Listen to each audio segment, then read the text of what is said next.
Subscribe to our channel and press the bell icon to never miss an update. Join the only official Telegram channel of Rao's IAS Study Circle to get relevant material and important updates. Hello everyone and welcome to Daily News Simplified, your one-stop solution to detailed analysis of current affairs which are published in the daily edition of the Hindu newspaper. Articles dated 10th of August 2022 are listed on your screen, and the timestamping for these articles is already given in the description box. So let us begin with the first article for the day. Important announcement. On the occasion of Raksha Bandhan, there will be no issue published of Daily News Simplified tomorrow, that is 11th of August 2022. Happy Raksha Bandhan. This article of the Hindu newspaper appeared on page 4 and talks about the International Day of World's Indigenous People. Now, as far as context is concerned, so yesterday, that is 9th of August, world has celebrated the World's Indigenous Peoples Day or World's Tribal Day. And this day was actually celebrated under the aegis of United Nations Department of Economic and Social Affairs, also known by the term DESA. As far as syllabus is concerned, so tribal population in India and their pointers could be asked by the UPSC in the prelim examination. As far as mains examination is concerned, so under GS paper 1, in Indian society section, tribal related questions could be asked. Even in your general studies paper 2, questions related to the vulnerable sections where tribal also hold the position could possibly be asked. Now, before venturing deeper into the tribal issues in India, let us talk about this day in particular. The World Tribal Day is celebrated on 9th of August to mark the date of inaugural session which held in 1982 with respect to the Working Group on Indigenous Population under the United Nations. So it was the year 1982 when this working group was constituted to study about the indigenous population, and since then 9th of August has been celebrated as World Tribal Day. The theme for this year was role of indigenous women, that is the tribal women, in the preservation and transmission of traditional knowledge. Now, traditional knowledge has been around the corner now, and even Indian government is being talking about the traditional knowledge and its spread across the sectors. Now, why this day has been celebrated? The objective of the day is to preserve the rich indigenous culture of such people, that is the tribal people across the world, and also to protect their traditional knowledge. Now, you must have heard about a term known as mahua. Now, mahua plant is used by the tribal people for various purposes. The same is also used as a drinking purposes, and because of that, their traditional knowledge has been transferring from one generation to the other. The same traditional knowledge can be utilized with respect to the medicinal properties of various herbs and shrubs, and the same can be used with respect to the literature which they have written till now. Now, the important point which comes to the mind is that what is traditional knowledge? Now, according to UN DESA, traditional knowledge is a cumulative body of knowledge, know-how, basic practices, representation that is maintained, and the other development by the people with extended histories, along with their interaction with the natural environment. So as we have given the example of mahua, now mahua is a plant, and how to utilize mahua is a knowledge. Now this knowledge has extended history also, and this knowledge is related to the interaction of human being with the natural environment. So mahua and its uses by the tribal people can be termed as a part of traditional knowledge. Now the question is, who are indigenous people who were part and were celebrated on this day? Indigenous people are nothing but the inheritors, practitioner of unique culture across the world. So they have a unique culture with respect to the language they speak. They have a unique attire, they have a unique food habits, and all these are presented in a unique cultural way relating to their particular environment. So the tribal people of India may differ in their cultural practices with the tribal people of, let's say, Australia, or with the tribal people of that in Africa. So they have retained their social, cultural, economic and political characteristics, and they are having a distinct form with respect to the other dominants in the society. Previously, International Decade of World's Indigenous People were declared. The first such decade was celebrated by UNDESA between 1995 to 2004, and just a year after, it was celebrated between 2005 to 2014. Now, with this basic information which was highlighted in the article also, let us talk about what is the current status of tribal population or the people of indigenous or the indigenous people in India. As far as tribal population is concerned, so according to 2011 census, India had about 10.45 crore people to be tribal origin. Please remember, as per the Government of India, there are over 700 tribal communities which are recognized.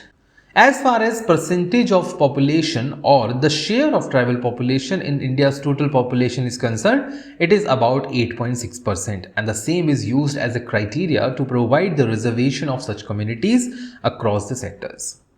As far as highest and the lowest sections are concerned, so highest absolute or the real number population of tribal people is in the state of Madhya Pradesh, and as far as relative or percentage form is concerned, it is highest in Meghalaya and Lakshadweep. As far as lowest is concerned, so both in terms of absolute as well as the relative or the percentage term, yes, Haryana and Punjab have the lowest section of tribal population. Their literacy rate is also quite low.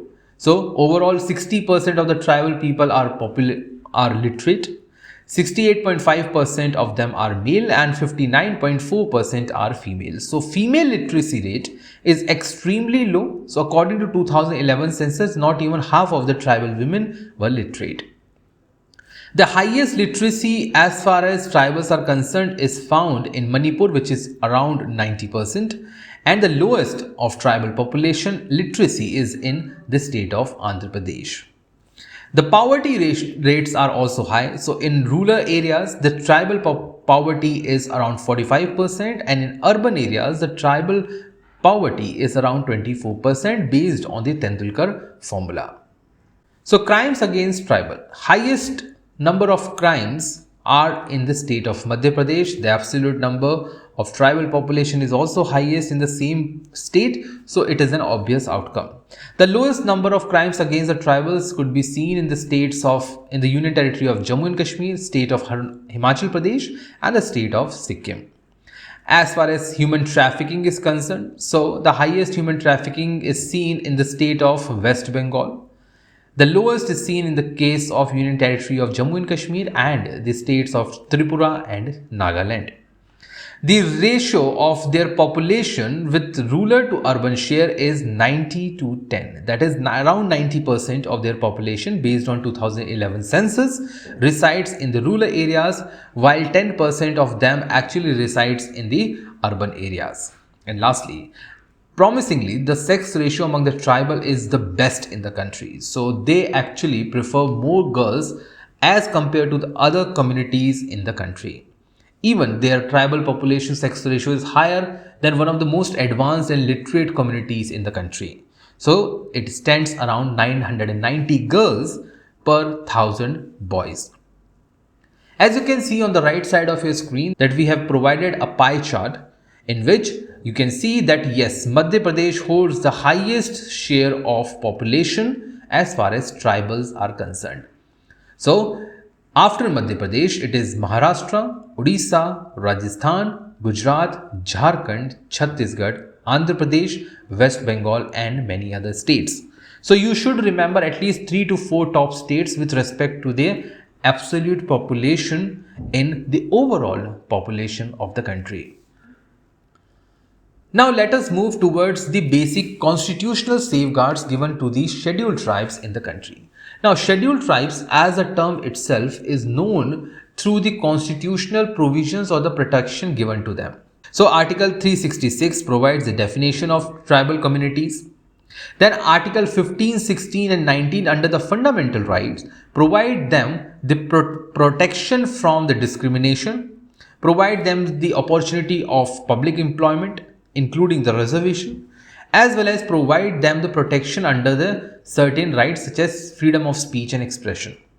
Article 46 of Directive Principle of State Policy provide them the benefit for educational and economic interest, and following the same objective, Government of India has provided, and even state government have provided, the reservation to the scheduled tribes in education as well as employment opportunities. Under Article 335, they can claim reservation to the services and the post. On the political safeguards, under Article 330, they are provided reservations to the House of People, that is Lok Sabha. They are also provided the reservation under the state legislative assemblies. They are provided the reservations under the local government in panchayats as well as urban local bodies. And lastly, under Article 338A, National Commission for Scheduled Tribe was established to provide the institutional framework and safeguard to the people of tribal community. But despite all these provisions, people from tribal community suffers from the following issues. First, we will discuss about the educational issues. So they have a low literacy rate, as we have seen that not even half of the women in the scheduled tribes are even literate. And apart from that, whosoever is going to the school is going through the high dropout rates, which is as high as at a higher secondary level.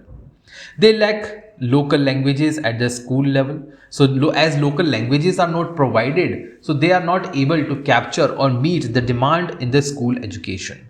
They are forced upon to learn the new languages or the languages which they have never heard of. So they are forced to sometimes even read Hindi or maybe even English. That is the reason why most of them actually try to drop out from the school education and join the mainstream lifestyle. Then comes the gender gap issue. So the female dropout rate is sometimes even high, up to 90% at 10+2 level. Then comes the social prejudice against them. So tribal children who are going to a particular school may get excluded on the social terms. They might be discriminated in terms of their caste. They might be discriminated in terms of their educational attainment or even the social background by other children in the school. Now, as far as socio, religious and cultural issues are concerned, so the first one is, as most of the tribal communities in India are practicing the superhuman and supernatural powers, so they practice black magic.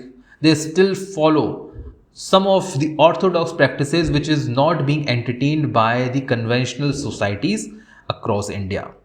So they are actually secluded in this manner. They get the conflict of modern educational values. So when some of the tribal people actually attain the modern educational values, they try to leave away or they try to keep themselves aside or aloof from their traditional practices, somehow losing on important traditional cultures such as dance, music and art. So a tribal person who actually attains the higher level of education leaves their ancestral households, leave their ancestral places, move to the modern cities and try to capture or follow the modern practices. Then comes the rising number of vulnerable languages. So as most number of people are following the global languages, they are trying to learn or remember the languages spoken by the majority, their own local languages are under threat. They are focusing government, private agencies, even NGOs and the people from a certain particular tribal communities are focusing more on reforming their current practices instead on reviving their tribal culture. So preserving the tribal culture and bringing best out of it should be the way forward instead of bringing something new into the tribal culture. They have a poor integration with the mainstream culture. So whenever they interact with the modern society, they find themselves to be aloof or they find themselves to be secluded from the normal people. Then comes the social stigma of cultural backwardness. So most of the tribal people are being treated to be culturally backward. They are treated to be non-modern in terms of social practices, and that is the reason they are being discarded in the mainstream society. And the last one is that there is a high prevalence of child marriages among the tribal communities irrespective of the states. Then comes the governance issue. The first one is poor implementation of the welfare schemes, be it the scholarship schemes, be it the health sector schemes, or be it the educational scheme. The poor implementation of these schemes, especially in the tribal areas, in the deeper sections of the forest, remains the issue.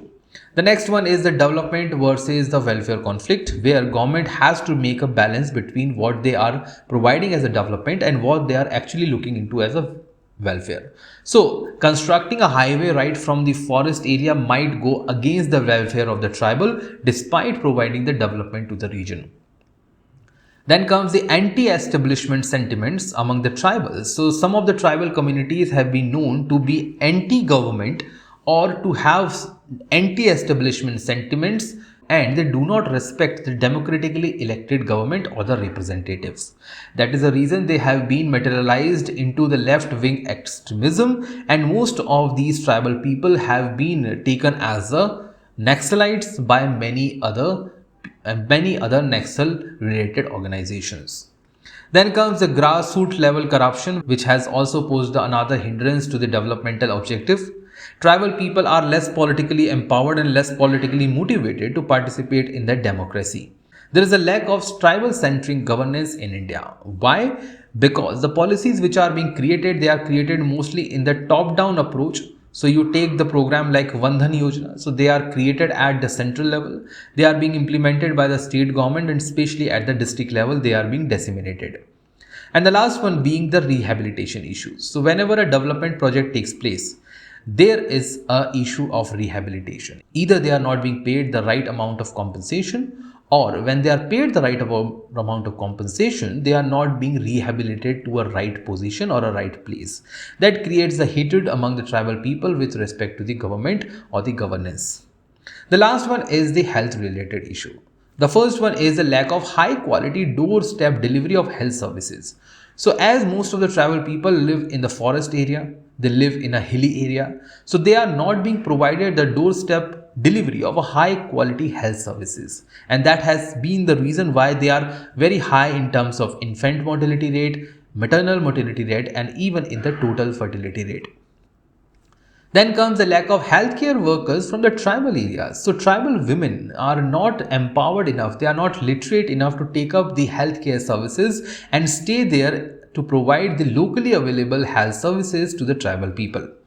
Language remains one of the most important issues. So people who are coming from the outside the district or outside the area of the tribal, they might speak certain other languages, while the tribal people may have different languages and culture altogether.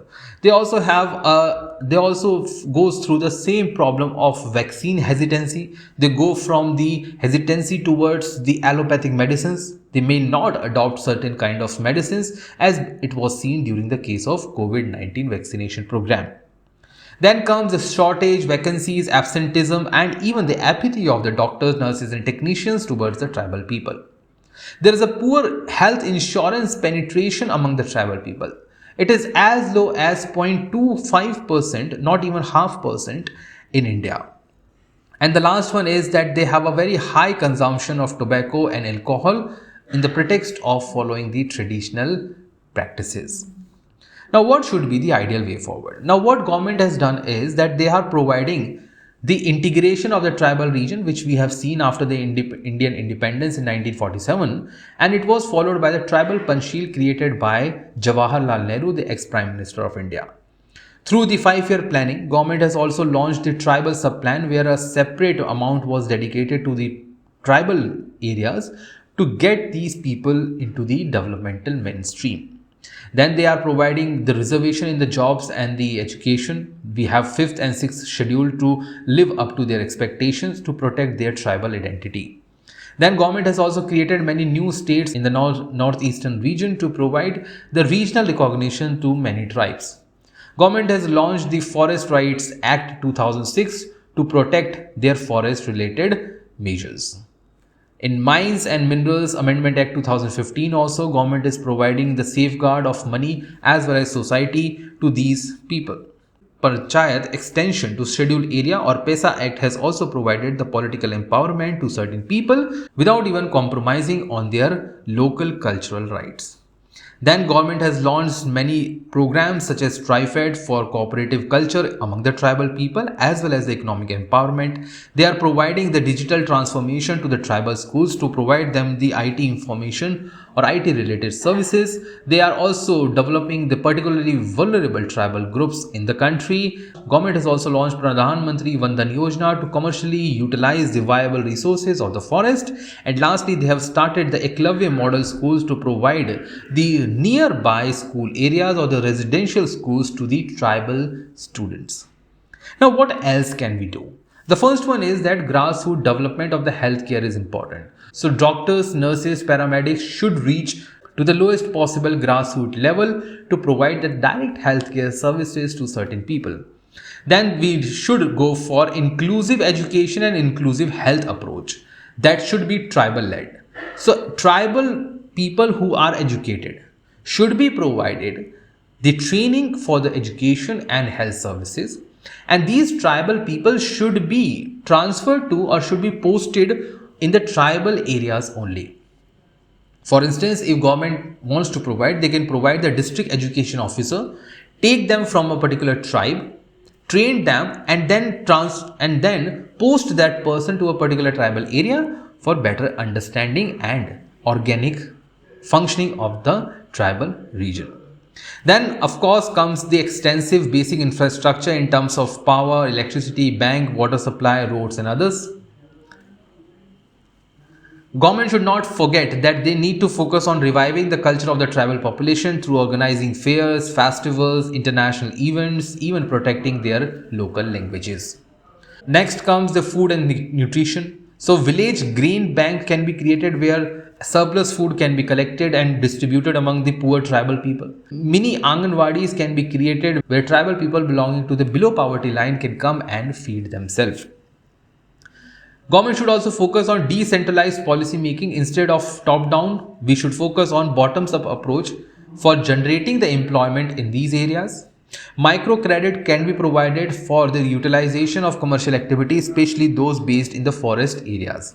Then comes the forest driven economy. So tribal have the best resources in their hand in terms of the forest.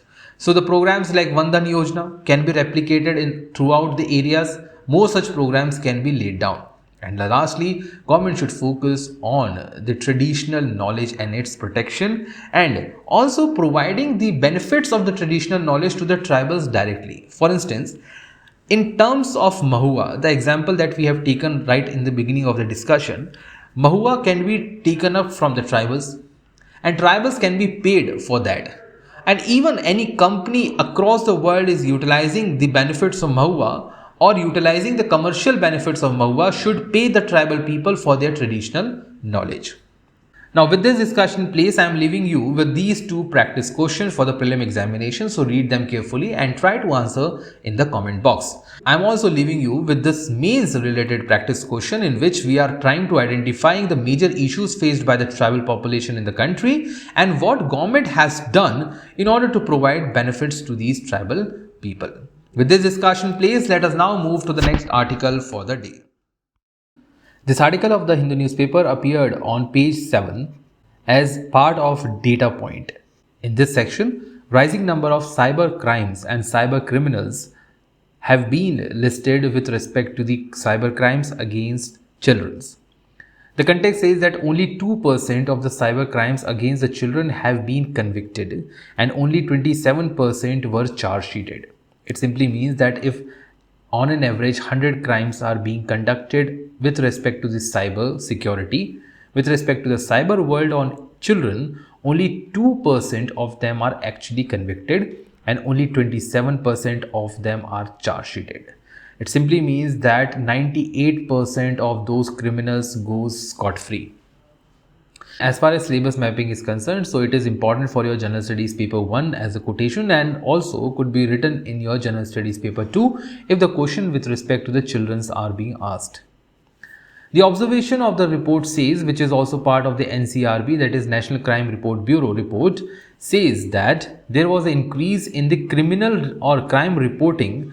That is, in 2017 only 88 such crimes were reported and in 2020 over 1000 crimes were reported on cyber world with respect to children. Sexual content on children is also going in the highest section. The states which are reporting the highest number of cases are the Maharashtra and Uttar Pradesh. So let us analyze these important data facts with respect to this article. Now, as far as regional distribution is concerned, so according to the NCRB, the highest number of crimes were reported in the state of Uttar Pradesh and Maharashtra. Well, highest, the first rank was with respect to Maharashtra. As far as lowest numbers are concerned, so yes, it was Jammu and Kashmir and Ladakh Union Territory and the northeastern states of India, where the least number of such cases were being reported. As far as charge sheeting is concerned, once an FIR is registered, a person is arrested, then after the entire investigation, a charge sheet is issued. This charge sheet has the entire story, convictions, charges on a particular crime. So once this charge sheet is being prepared, it is submitted to the judicial court. At this stage, a person is not convicted. So based on the charge sheet, out of 1727 cases which were investigated, charge sheet were provided in only 479 cases. That is almost 1300 cases were without charge sheet. So they are still in the process. Out of the total cases pendings, only 6 of them were actually convicted, which is a very, very low number. So after 479, only 6 of them were convicted and 3 were acquitted, which is a very, very, very small number and a matter of concern. As far as percent of charge sheet is concerned, so according to the NCRB report, as you can see from these tables that as far as crimes against children and charge sheeting is concerned, so only 27% were actually charge sheeted, which is far below than the number of cases of dowry, assault against women, or even the crimes against SCs and STs.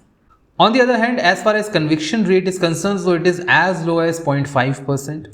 And it is as high as human trafficking, dowry death and crimes against children. So crimes against children have a conviction rate of 45%. So 45 people have been convicted out of every 100 charge sheeted. And the same comes to the cyber crimes against the children, the ratio is very, very low. So this is actually the matter of concern, and you can quote all these data in your answer writing when you are writing with respect to the children's in the country. Now, before winding up the article, let us also look into what is National Crime Record Bureau. So, National Crime Record Bureau, which also publishes this report, was set up in 1986. It provides a repository of the information on crimes and the criminals, and it comes under the Ministry of Home Affairs. The objective of the organization is to assist the investigators in linking the crimes to the perpetrators. So there are cases where a same person was responsible for committing crime twice. So this Crime Record Bureau has provided the information to the investigating agencies for better investigation. Now, as far as organization is concerned, so it was based on the Tandon Committee recommendation, National Police Commission recommendation, and also the task force created by Ministry of Home Affairs.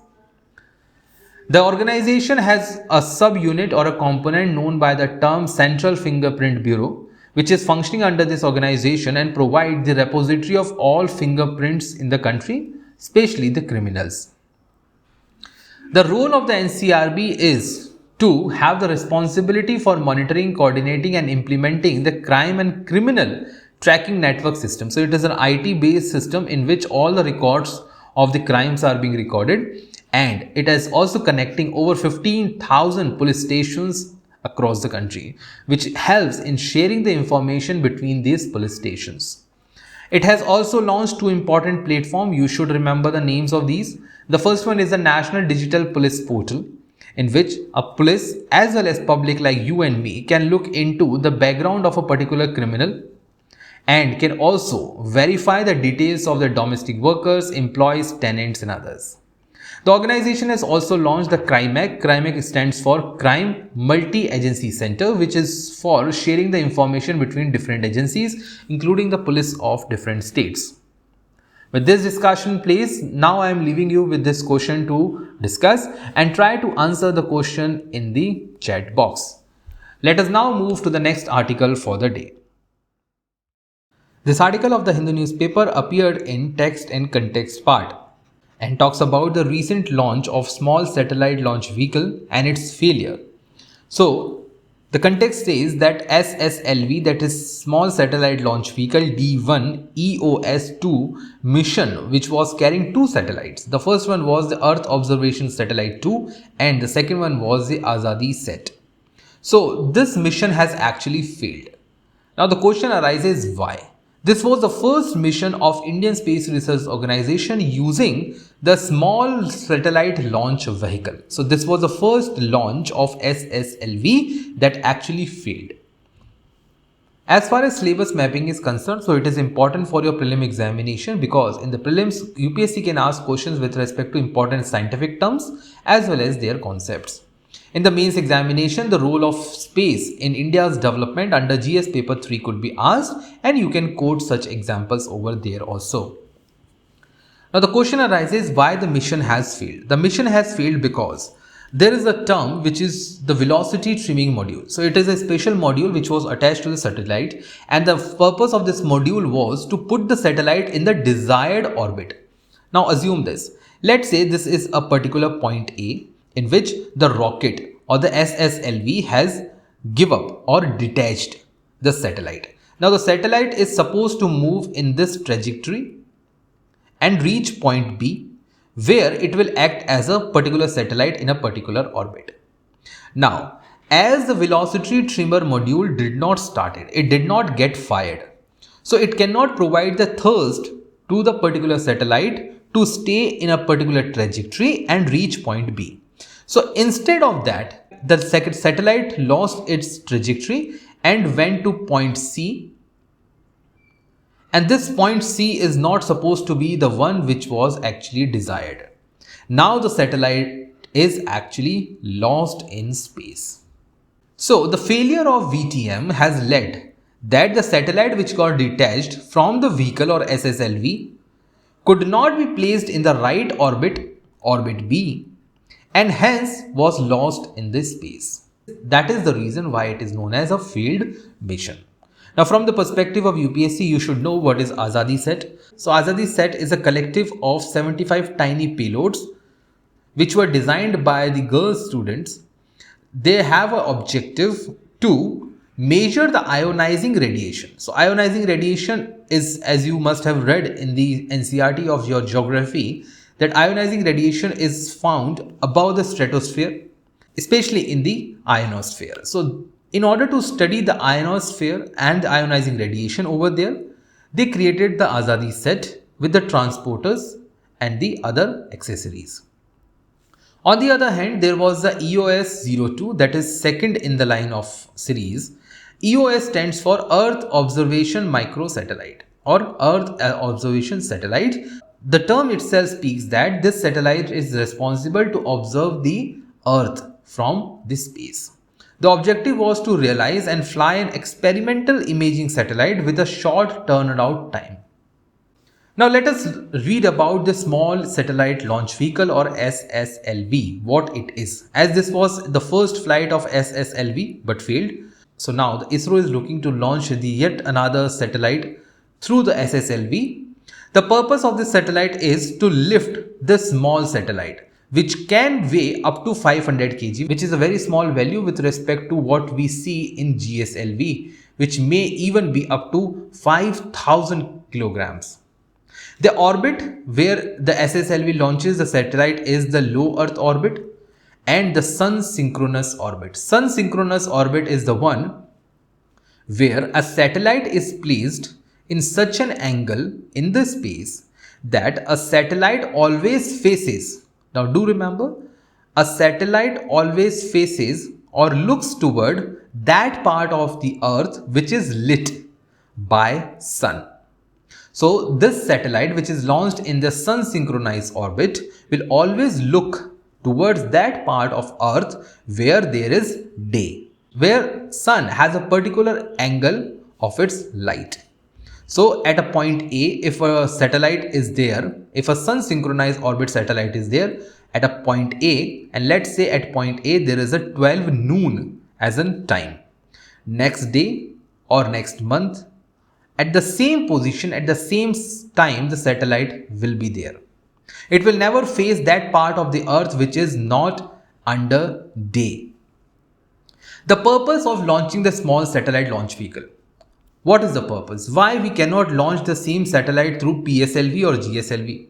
The reason being that first of all, it has a low cost, it has a low turnaround time, then it comes with a launch on demand flexibility. As it required less money, it can be launched frequently. So maybe 10, 12, 13 or even 20 launches can be there in a particular year. The first launch was there on 7th of August 1922, but as it has failed, ISRO will launch the other satellite in the near time. The vertical characteristics of SSLV are 34 meters of height, 22 meters of diameter, and total mass is of 120 tons. With this discussion placed, now I will leave you with this question to practice. So read this question carefully and try to answer in the comment box. Let us now move to the next article for the day. This article of the Hindu newspaper appeared on page 6 and talks about the role of media trials, which now have become a matter of concern to the Indian judicial system. According to the Chief Justice of India, media trials have begun running the Kangaroo Courts in India. They are very ill-informed and they are biased and agenda-driven. This agenda may be the political agenda also. And time and again, they have questioned the pendency in the courts. Because of this, media is also being accused of taking the democracy 2 steps backward. The first one is that they are affecting the thought process of the people and they are also harming the judicial system. We'll venture into the article, we will dissect the article and try to analyze the article from the perspective of fair trials which are being conducted in India. And we will also look at how the media trials are affecting the fair trial practices of the conventional judiciary in India, how this has been highlighted in the article, what is the role of state police in this regard, how media should be controlled, what are the best practices that we have, what are the suggestions given by the Ministry of Home Affairs, and why these highlights and the reports and why these suggestions are not being practiced in the state level. So let's start with the Kangaroo Court. According to the Oxford Dictionary, Kangaroo Courts are the unofficial courts. So it is not a building or anything else. It is just the unofficial court which is being created by a group of people and they try to provide judgment on the basis of prejudices without any evidences. They can also call a person to be a criminal and misdemeanor others. They are actually providing the judgment without any fair practices. Their judgments are unfair, they are biased and they lack any legitimacy. They can point fingers on any person. You must have been observing in the media houses these days that they are now sensationalizing and criminalizing the high profile people without any evidence of their being accused. Now, why do we have trials by media in India? The first one is that they are looking for sensationalization. So they are looking for TRPs, more TRPs they have, more profit they are going to get for their particular channels. Or it may be because they have captured the high profile nature of the case. So when it is high profile case, maybe a politician is involved, maybe a businessman is involved. We have examples of Hathras case, we have examples of Nirbhaya case, Jessica Lal murder case, Nithari killings, Arushi murder case and many more.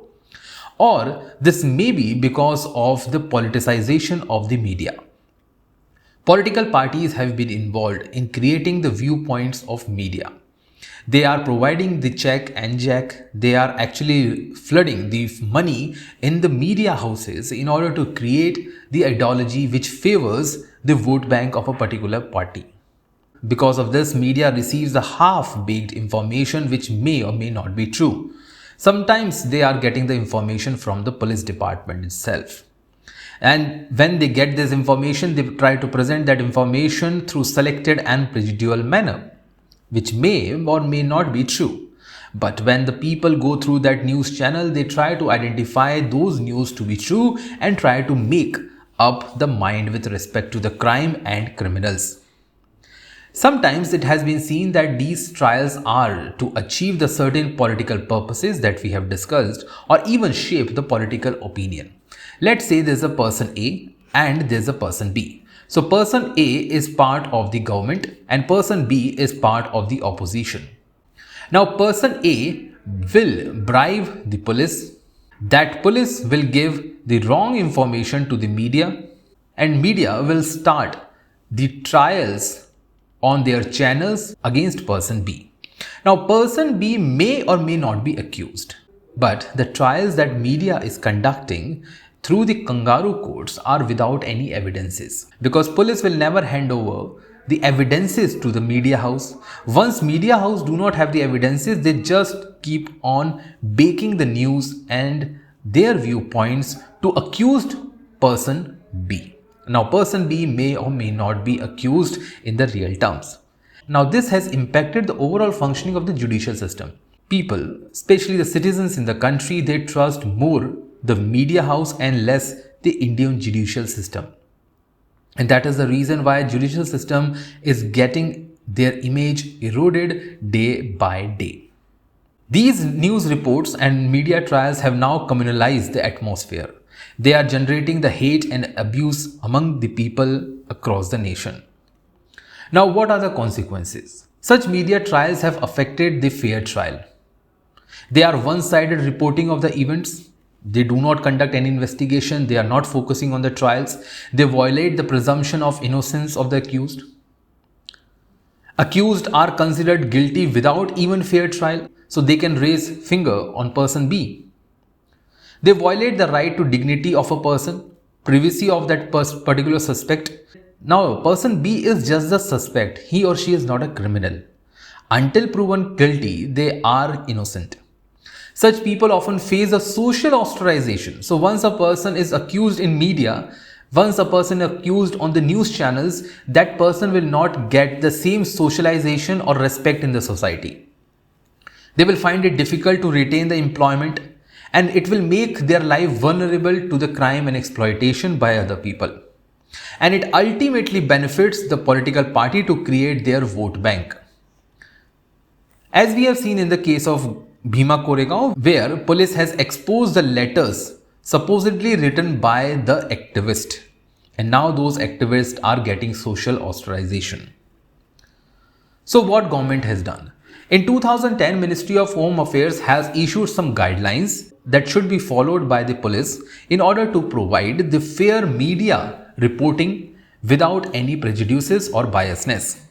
First of all, they say that these guidelines should be implemented by the state government. Now, this is the first and the foremost issue.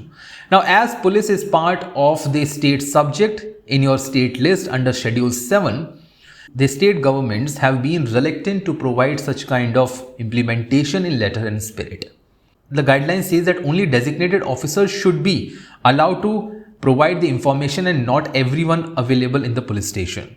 They should confine the briefing to the essential facts only and not the entire detail of the case. Now, the question is when the information should be provided. So timing is important.